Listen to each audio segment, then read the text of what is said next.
बिहार विधान परिषद में विधानसभा कोटे की 11 सीटों पर चुनाव को लेकर आज कुल 8 उम्मीदवारों ने नामांकन दाखिल किया है।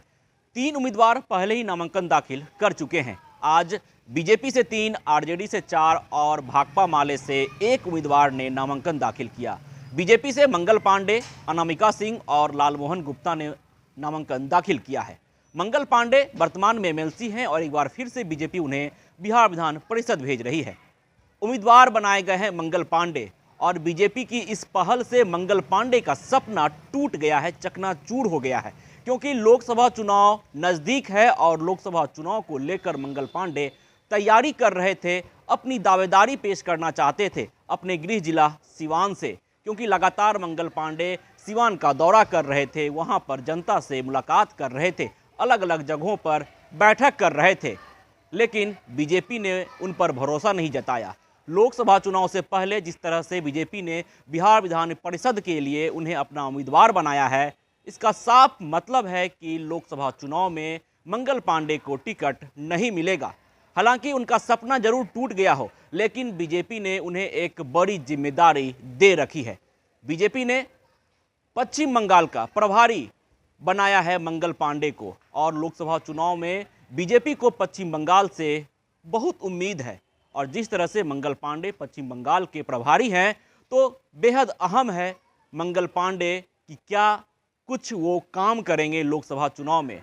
इसलिए शायद बीजेपी ने उन्हें एक बड़ी जिम्मेदारी से मुक्त कर दिया कि आप लोकसभा मत लड़िए और उन्हें बिहार विधान परिषद के लिए उम्मीदवार बनाया गया है। और जब नामांकन दाखिल किए मंगल पांडे, तो उसके बाद उन्होंने बयान जारी किया और कहा कि एक बार फिर से जिस तरह से बीजेपी ने मुझ पर भरोसा जताया है, उस भरोसे पर मैं खरा उतरूंगा।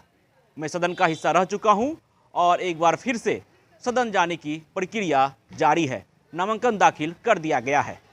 क्या कुछ कह रहे हैं मंगल पांडे, पहले आप वो सुने। तीसरी दफा जा रहे हैं, क्या पार्टी कार्यकर्ता के रूप में हमेशा काम किया है और पार्टी ने एक बार फिर से विधान परिषद में सदस्य पार्टी के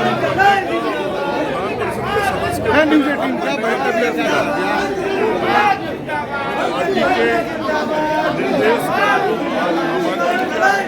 पार्टी के कार्यकर्ता के रूप में हमेशा काम किया। अपने कांग्रेस नेतृत्व मैं हृदय से आभार व्यक्त करता हूँ।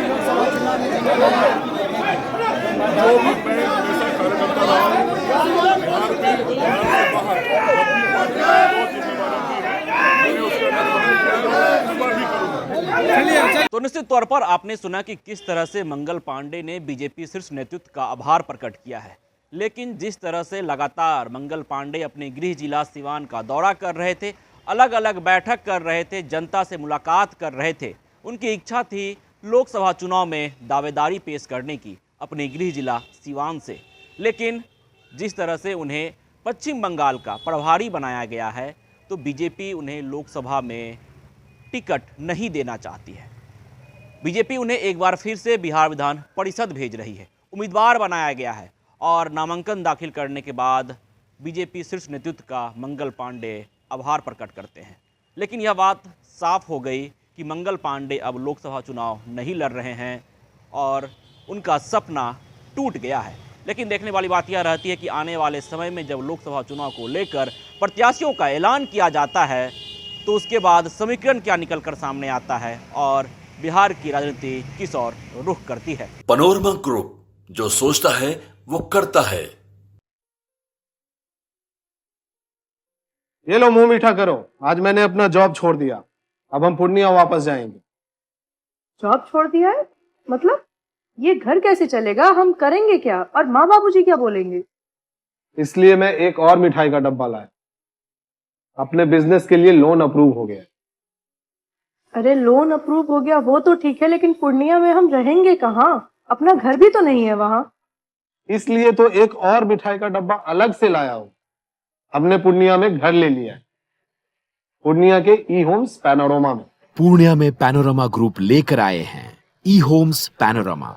बड़ा घर, आलीशान जिंदगी और अत्याधुनिक सुविधाओं के संग। अरे अब क्यों मुंह मीठा करवा रही हो? क्योंकि हम घर वापसी जो कर रहे हैं। घर वापसी की खुशी पूर्णिया में ई होम्स पैनोरामा के संग। E homes panorama, luxurious lifestyle redefined.